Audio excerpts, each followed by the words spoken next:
You are live! How exciting. Okay, I've never done YouTube live before, so this is pretty cool.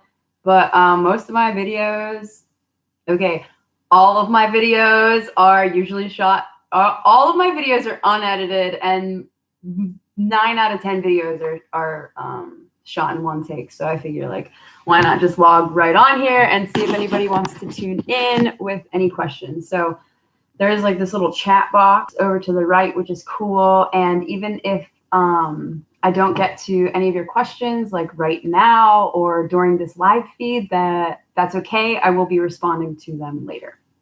So welcome to my channel. I'll just go ahead and start talking for the sake of the video. And as people log on, if people log on, then I can elaborate from there. But my name is Meg Greenlee. Welcome back to my channel. Welcome to my channel. Welcome to this video. It's cool that you're here. A lot of people have been asking me questions about the AT lately. So I figured that it was a good time to shed a bit of insight for you all. So ways to hike the Appalachian Trail. There are so many. Let me begin by saying there are so many. And number one, you do not have to be a thru hiker in order to get like the benefit from the trail. It's kind of like what your own satisfaction factor is, and you get to like tailor it from there. So ways to hike the Appalachian Trail, I will say number one is section hiking. I'm going to go ahead and start there. Section hiking the Appalachian Trail is an extremely easy way if you've ever wanted to just get out there and experience any of it. Even if you have the intent of through hiking the trail, which, trust me, that experience will absolutely change your entire world. I would say that I was out there for maybe like a month and a half to really feel the benefits. And from there, it was all just bonus. So it's like, no, you don't have to through hike the trail, but it's like after you get out there and you go for a certain time, it just becomes more better as you go and you learn more, and it's exciting. But you can section hike it. And what I would recommend with section hiking is to go at it as if you were through hiking. What I saw as a through hiker from a lot of section hikers was the pack size, the pack difference. So, you know, you see the through hiker who, yes, of course, like, you know, we have the opportunity to shake down our gear as we go, but a lot of section hikers would come out with just these huge packs. And it's a bit more difficult in that way, especially because you aren't out for as long of a time. So you don't have the opportunity to fully get your trail legs beneath you. So it's kind of like counterintuitive, though, to bring out more weight because you're kind of just slowing yourself down. So if you can put yourself in a through hiker mentality as a section hiker, that would be a huge benefit to you. And also, like, still do the through hiker things. Get the AWOL guide, download gut hooks on your phone. These are two of the most important resources that you can use on the Appalachian Trail.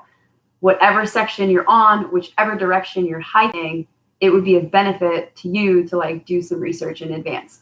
You can also, as a section hiker, or if you are considering a through hike, reach out to people who have hiked the trail before.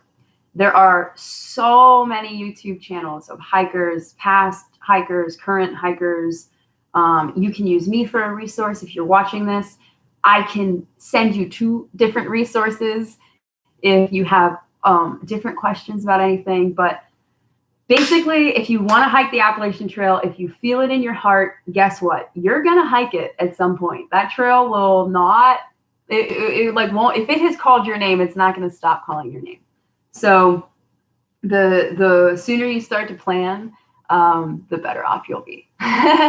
So, that's a good way to hike the Appalachian Trail. But if you really are considering the through hike, also do your research in advance.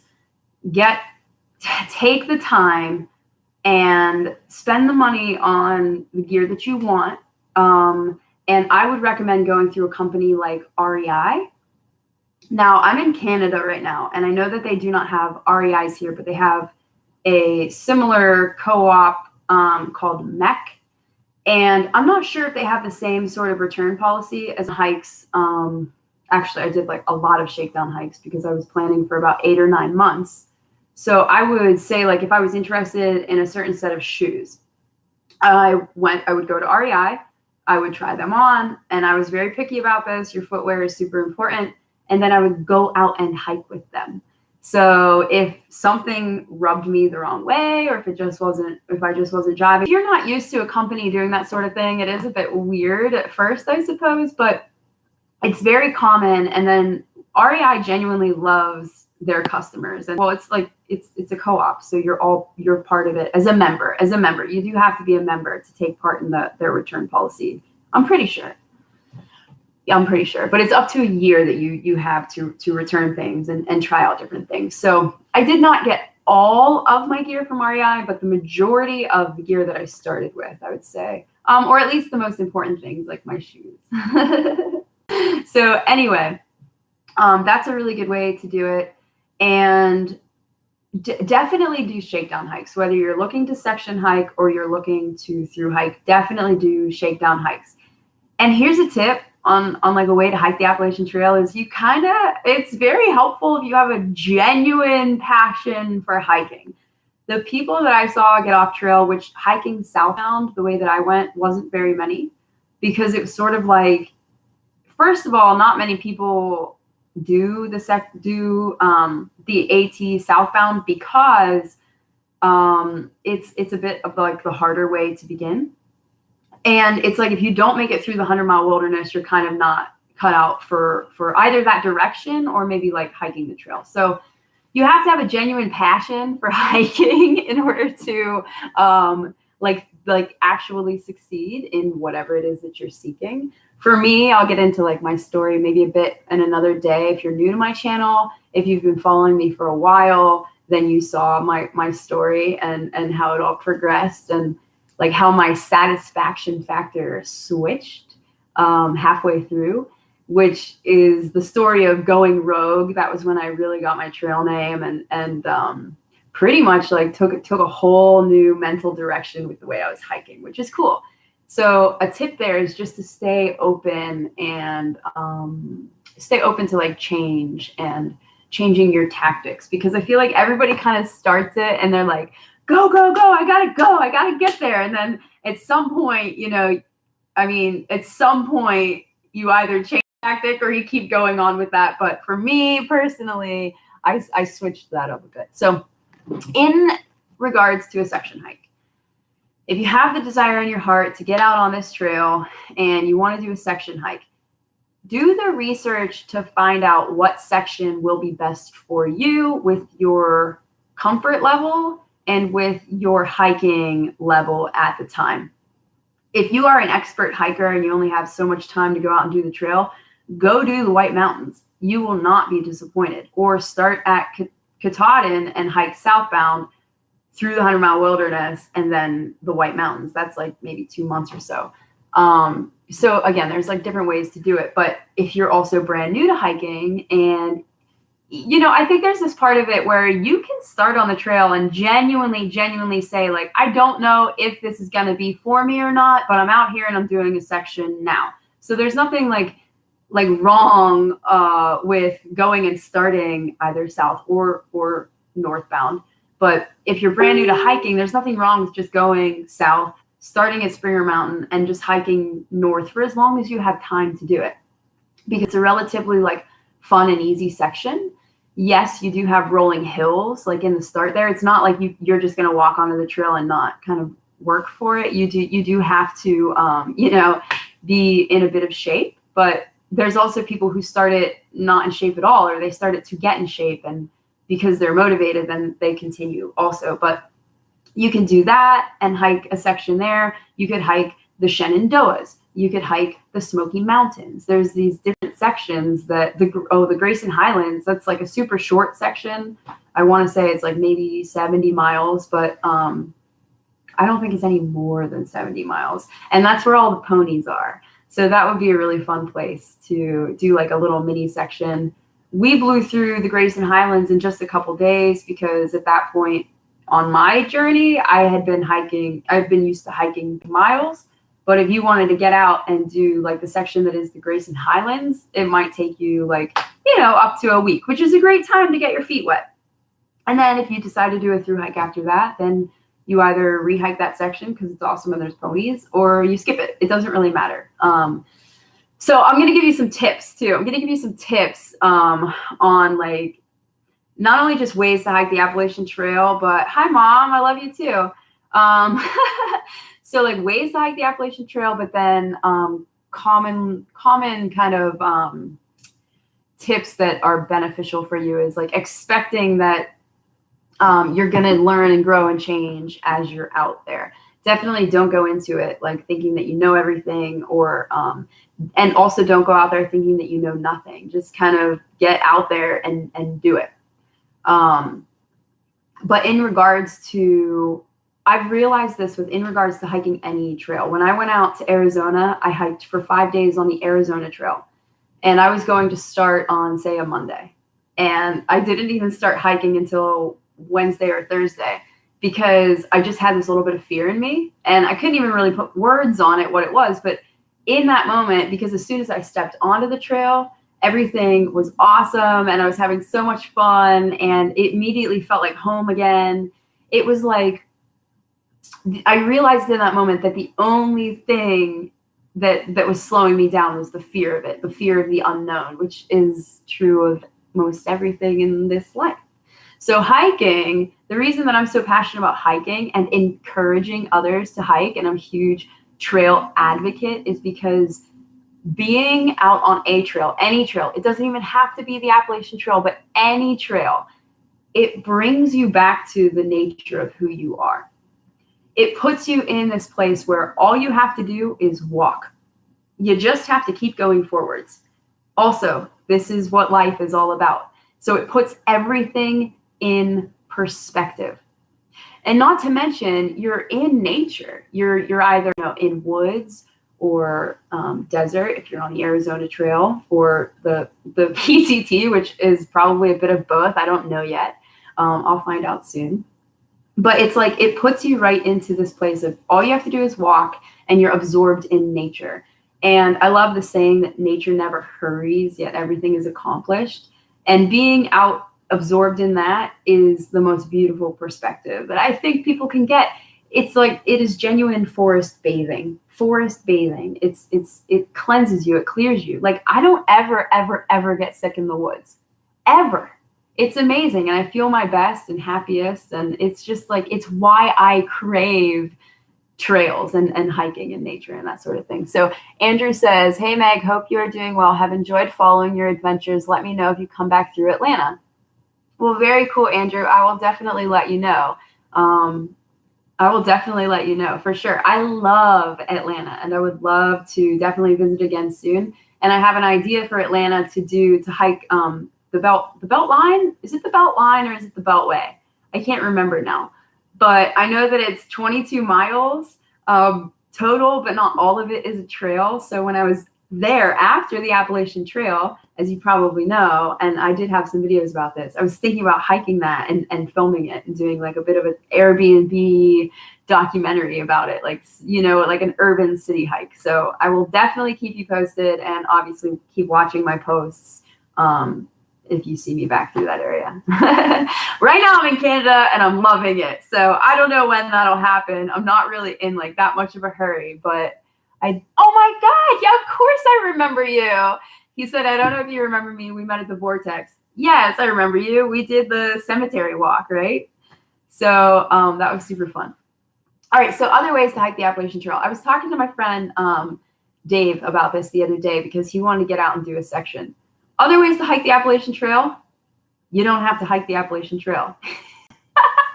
That probably sounds really funny, but he was talking about maybe doing a part of the long trail first, which also intersects with the Appalachian Trail at some point.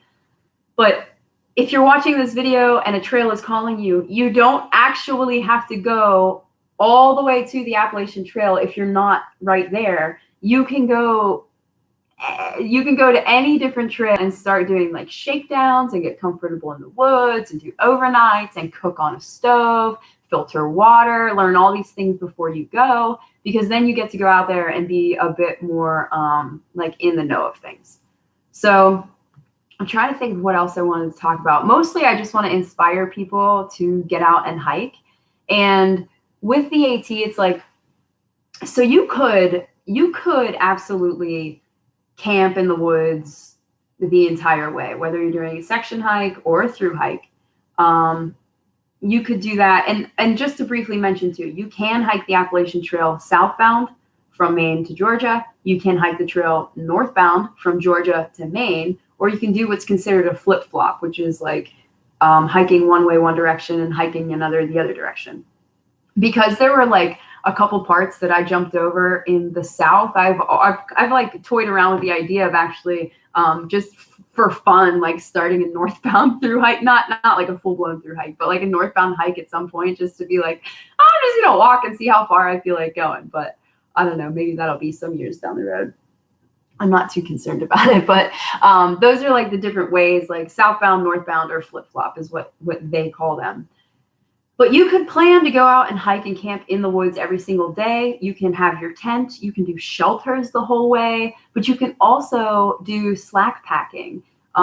So something that people commonly say to me is like, oh, I could never do that. I'm too this, or I'm too that, or I'm too old, or whatever. And it's like, no, well, first of all, if you really want to do the trail, like excuses will not stop you. But even if you do want to do the trail, sometimes excuses just arise, as again, many times in life, these things happen because like we're afraid or we think we can't do it. And that's why I feel like I'm here to kind of talk really openly about this stuff, to be like, it's really not as scary as you think. If you're really that like worried about it, just get out and start hiking. Just get out and like pick something that you think will be of benefit for you, for whatever your satisfaction factor that you're seeking is. But the point is, if you can just get over your fear and get out there, you'll realize it's so much easier than you think. So even if you think you're too old, or you're too this, or you're too that, you can have the option of staying at hostels, like literally all along the way if you want. You have to consider your budget on that, because most hostels, bunks, you're going to pay between, I'd say on average it's about $30 per bunk. Private rooms sometimes are a bit more, but usually the per person is still the same. But you're going to spend between $20 and $40 per night if you want to stay at a hostel. But if you really are that, kind of worried or whatever about it, you can do that. Even if you think you're too old, or you don't want to, you want to do it, but you're like, but I don't want to sleep in the woods all the time. You don't actually have to. And guess what? There's no rules. There are no freaking rules. Of course, you're going to meet purists and naturalists and people who, are doing things a certain way. But like, that doesn't have to be you, because that wasn't me. I wasn't like, oh, I'm not ever taking zeros and this or that. And if that's for you or you, that's fine too. But it just doesn't have to be that hard. So when I was over in St. John's here in Newfoundland recently, there's a trail called the East Coast Trail, which I'm hoping to hike while I'm here. I don't know if it's going to be this season or next summer. But at some point, I would love to do that trail. And we were on it just for a brief section, and I ran into a couple who had been doing kind of that same thing. They were doing a slack pack bed and breakfast stay, where they were staying at bed and breakfasts. And so they had their breakfast and they had their dinner, and they were dropping them off and then picking them up. And so all they were sort of responsible for was their lunch throughout the day. And then they just walked all day, which is really cool. That's a really cool option. You can, in theory, do the same thing on the AT. I don't know if you would want to do it the entire way, because I do believe like that a part of it is sleeping in the woods and being out there and doing it. But just to go like the extreme of like a purist naturalist through hiker, and I mean all through hikers stay in hostels, just you usually do it like, I'd say maybe like once a week or every other week or something. John and I were in the habit of like staying places maybe like 1 or 2 days a week, just because it was in our budget and we could and we liked to. But you can do it so many different ways. But like the extreme end of it is like you literally could slack pack it if you really wanted to. But you can also slack pack certain sections. And slack packing, is just where somebody, whether it's like a hostel or people that you know, will come out and either hike with you and take your pack for you, or you can do certain sections with just a day pack, and then you can get your pack shuttled to you. So these examples are like the easiest ways to do it, but I kind of like to err on that for folks, just to let them know that like whatever way they decide doing it is right. You cannot get it wrong. But the majority, I'd say, of thru hikers go out for at least, I'd say on average, probably 4 or 5 days at a time.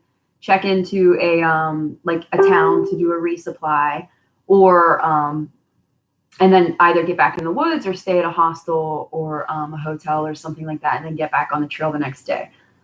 Some people, so a couple other ways I'd say to hike it too. They call these like 0 days. Is you can plan to take a 0 day like once or twice a week, or you can just plan to kind of play it by ear. That's what John and I did.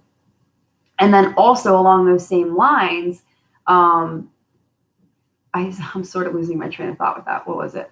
Oh, with food resupplies. You can, along the same lines, what John and I decided to do was we didn't want to send ourselves food packages in advance, because we just thought it was going to be too hectic, and I'm glad that we did not go that route.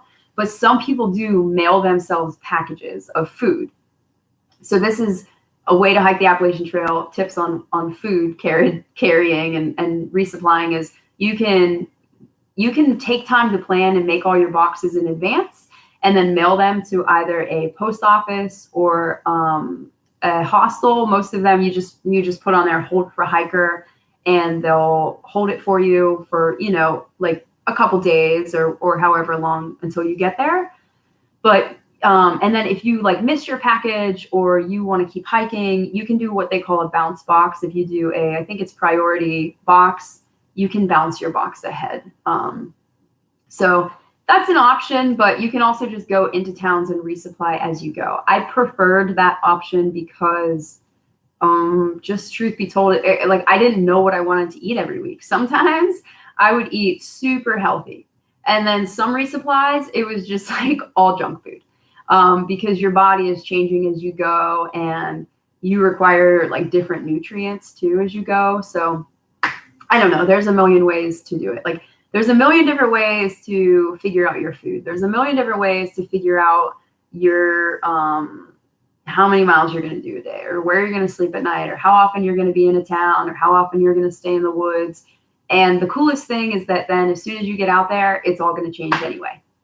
So that's why I always try to tell people the number one thing that only ever holds people back is fear of the unknown. And that's usually when people make excuses. Like, it's so funny how many times people say to me, oh my God, I would love to do something like that. And I'm like, oh, well, do it. And then they say, oh yeah, but this or that and that. And I'm like, oh, so you don't really want to do it that bad. So I hope to just put out some video content that just makes it sound like so much, make it sound as easy as it is, because once you actually get out onto a trail, especially whether it's a section hike or a through hike, the first thing you realize is how freaking easy it all is. And if you feel called at all to be on a trail for some extended amount of time, do it. And if you're just thinking right now of getting out and doing a week, I would challenge you to do 2 weeks instead. If you're thinking about doing 1 month, I would challenge you to do 1.5 months or 2 months instead. I joked with somebody about this once. I said, just call a month off of work, and then you're going to want to quit your job anyway. So then you can just keep going. Because that's the thing that like kind of reigns supreme, is when you're out there, you're genuinely, most people who have that passion in their heart, they are like, I don't want to stop doing this. And that was me. Like, I went out there with this one like specific goal to hike it in this specific way. And kind of quickly it shifted for me, like, oh, I'm just living out here. Like, I just live in the woods now. And that mentality was cool, because then it freed me up to just kind of like hike my own hike. That's ways to hike the Appalachian Trail. Hike your own hike. Anything that I just said to you, you can either accept it or not. It doesn't actually matter, because at the end of the day, It's your hike and you're going to do it the way that you're going to do it and what's best for you. But again, it's much easier to do than people realize. So if you feel called to do it, just know that you can and you will be successful. So if you have any more questions about the Appalachian Trail or long distance hiking, feel free to comment those below. Like this video, subscribe to my channel for more insight. And I'll be making more videos about this too. I've kind of just been making videos as I feel called based on the questions that I get asked. So ways to hike the Appalachian Trail. You can hike it in boots. You can hike it in trail runners. You can hike it in sandals. You can hike it barefoot. You can take a lot of clothes. You can take a few clothes. Odds are you're not going to end up with that much stuff anyway. But you can do it. That's the main point of this video, is you can do it. It's much easier than you think. And then especially once you get out there and you're locked onto that trail, and this is another like just beautiful life metaphor. When you are in like alignment with your life path, which on a trail, it's like, well, there's only this way to go. When you're in that alignment, everything just naturally works out, and there's magic, and it's beauty and wonder, and it's an addiction that you will never want to give up. So that is my video on ways to hike the Appalachian Trail. If you have more questions, like I said, comment below. But I love you all. I know a lot of my followers are hikers, so I've been on and off the topic of hiking for a while as I've been like, kind of settling into the new waves of life that I've been riding. So now that I'm getting some positive momentum rolling forward, I'm excited to talk with you all about this stuff again. And stay tuned, because I will be launching my Rogue on the Trail channel at some point in the near future. I do have a couple of videos on it right now, but I'm actually going to structure it so it's pretty cool and gnarly and really informational for you. Informational and inspirational. That's what I'm going for. Informational, inspirational, and transformational. So, all right, I gotta go, y'all. It's getting late here. So, and by late, I mean it's 3:17 and I've got other things to do. So this was a cool live stream video. Mom, I love you. Andrew, I'll definitely let you know when I'm back through Atlanta, and I would love to meet up with you again at the Vortex and have a beer and take another walk through the cemetery. That was really cool. So peace and love. Namaste. If you have more questions and I don't get to them right now, I will get to them later. So stay tuned.